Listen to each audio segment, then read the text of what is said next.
कश्मीर के पहलगाम में 28 निर्दोष भारतीयों की कुछ आतंकवादियों ने निर्ममतापूर्वक हत्या कर दी और उसके बाद पूरा देश रोष में है। हमारे साथ बात करने को शंकर सेना के वरिष्ठ अध्यक्ष अंशुमन वाजपेयी जी हमारे साथ हैं। आइए उनसे इसके बारे में पूछते हैं। पहले बहुत बहुत स्वागत है आपका।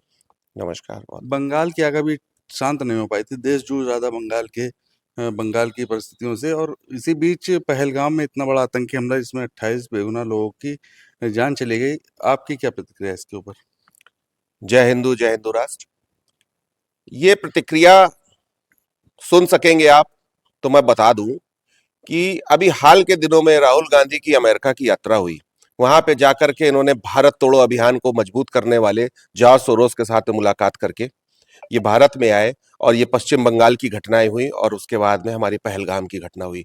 ये राहुल गांधी के द्वारा देश तोड़ने की, देश को कमजोर करने की जॉर्ज सोरोस के साथ में मिलकर के जो इन्होंने एक अभियान चलाया है, दिखावे को वो भारत जोड़ो यात्रा करते हैं पर उनका असली मकसद भारत तोड़ो अभियान के अंतर्गत जो उन्होंने बंगाल में कराया और जो आज पहलगाम में हुआ, ये उसकी वजह से हुआ है। इसका जिम्मेदार हमारे देश का सबसे बड़ा गद्दार राहुल गांधी है। वहां पे 28 लोगों की हत्या हुई, कानपुर का भी एक लाल उसमें मारा गया, और जब उसको गोली मारी गई तो उससे पहले उसका धर्म पूछा गया, जब और फिर कलमा पढ़ने का, जो कलमा नहीं पढ़ पाया तो गोली मार दी। उसकी पत्नी ने कहा मुझको ही मार दो, तो उन्होंने कहा कि मोदी को जाकर बताना। ऐसे में आपको क्या लगता है कि देश के प्रधानमंत्री मोदी को ये चुनौती दी आतंकवादियों ने, तो उनको कैसा एक्शन लेना चाहिए? निश्चित तौर पे उन्होंने देश के प्रधानमंत्री को ही नहीं, इस पूरे भारत देश को चुनौती दी है और भारत को बहुत ही इस चुनौती को स्वीकार करके अब मुंह तोड़ जवाब देना होगा। जिन्होंने ये घटना की है वो तो बचेंगे नहीं, जिनके द्वारा ये घटना कराई गई है वो भी ना बचे। भारत का प्रत्येक नागरिक चाहता है माननीय प्रधानमंत्री जी से, ये हम उम्मीद करते हैं कि इनके साथ में वो होना चाहिए, इनके साथ में उस प्रकार के कृत्य होने चाहिए कि इनके साथ पुश्तें भी कांप जाए कि हिंदुस्तान के ऊपर अब जो आंख उठाएगा, अब ये वो भारत नहीं है, ये नया भारत है। माननीय प्रधानमंत्री जी ये दिखा देंगे आने वाले समय में, आप सब देखेंगे, भारत की जनता भी देखेगी कि किस प्रकार से पाकिस्तान को चरित्र जो अमेरिका के जॉर्ज सोरोस या बांग्लादेश हो या मिस्र हो या अन्य कोई भी जो देश है जिनके द्वारा पोषित आतंकवाद हिंदुस्तान झेल रहा है, इन सभी देशों के ऊपर, इन सभी देशों में बैठे इनके आकाओं के ऊपर बहुत बड़ी कार्रवाई होने की तैयारी चल रही है। हम सब लोग इसको देखेंगे, बहुत जल्दी देखेंगे। प्रधानमंत्री ने कई कड़े निर्णय लिए हैं। उन्होंने सिंधु नदी का पानी रोका है। अब भारत का उच्चायोग को वहाँ से ख़त्म किया है, बुला लिया अपने लोगों को, सलाह दी आ जाएँ, और यहाँ के जो जितने पाकिस्तानी नागरिक हैं उनको भी 48 घंटे का समय दिया है कि आप भारत देश छोड़ दें। इस पे आपका क्या कहना है? क्या ये सही सही निर्णय है? इससे उनको कुछ पाकिस्तान बिल्कुल को बिल्कुल, बहुत सही निर्णय है। इस 48 घंटे के अंदर भारत की पूरी सफाई हो जानी चाहिए।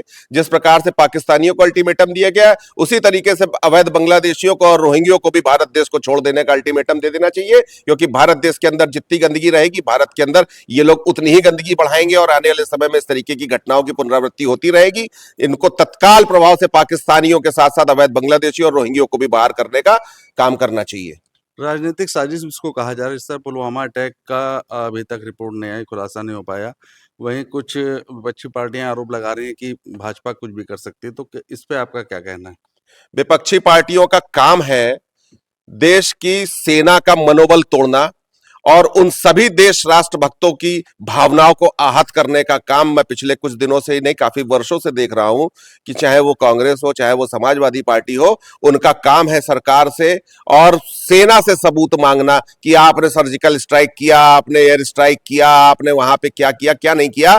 यह निश्चित तौर पर देश के अंदर छुपे हुए गद्दारों के सहयोग से होने वाला आतंकवाद है, जिसमें कि कहीं ना कहीं हमारे विपक्ष की भी भूमिका रहती है और वो उनके द्वारा उन्हीं के लोग जो कि हमारे आतंकवादियों को सहयोग करते हैं, भारत के कुछ नागरिक भी उसमें शामिल हैं। इस पुलवामा के बाद पहलगाम में जो पहले हुआ, उसमें कहीं ना कहीं लोकल लोगों की भी सम्मिलितता है। उसको भी सरकार को तत्काल प्रभाव से देख करके इस राज को भी खोलना चाहिए। और जो अभी घटना हुई है पहलगाम की, इसमें भी स्थानीय लोकल लोगों का उन्हें जरूर सहयोग मिला है, क्योंकि अभी तक वो नहीं पकड़े गए। पिछले दिनों, काफी दिनों से वो होंगे, उन्होंने रेकी करी है। इसका भी खुलासा बहुत शीघ्र से शीघ्र होने की आवश्यकता है।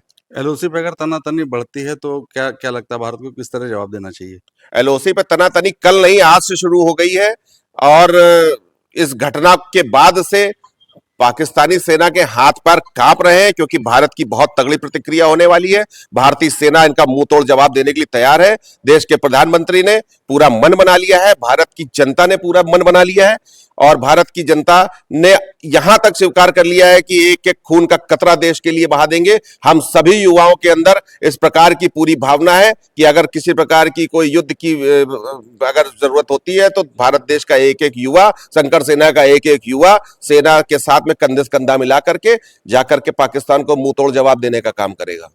ये हमारे साथ शंकर सेना का युवा नगर अध्यक्ष अंशुमन वाजपेयी, जिन्होंने साफ तौर पर कहा है कि पाकिस्तान के खिलाफ कड़ी से कड़ी कार्रवाई होनी चाहिए और प्रधानमंत्री मोदी को इस पे कड़ा एक्शन लेना चाहिए, ताकि आतंकवाद जो इस तरह फल फूल रहा है हमारे भारत में, उसका सफाया किया जा सके। कानपुर से यूपी संदेश में सर्वेंद्र सिंह।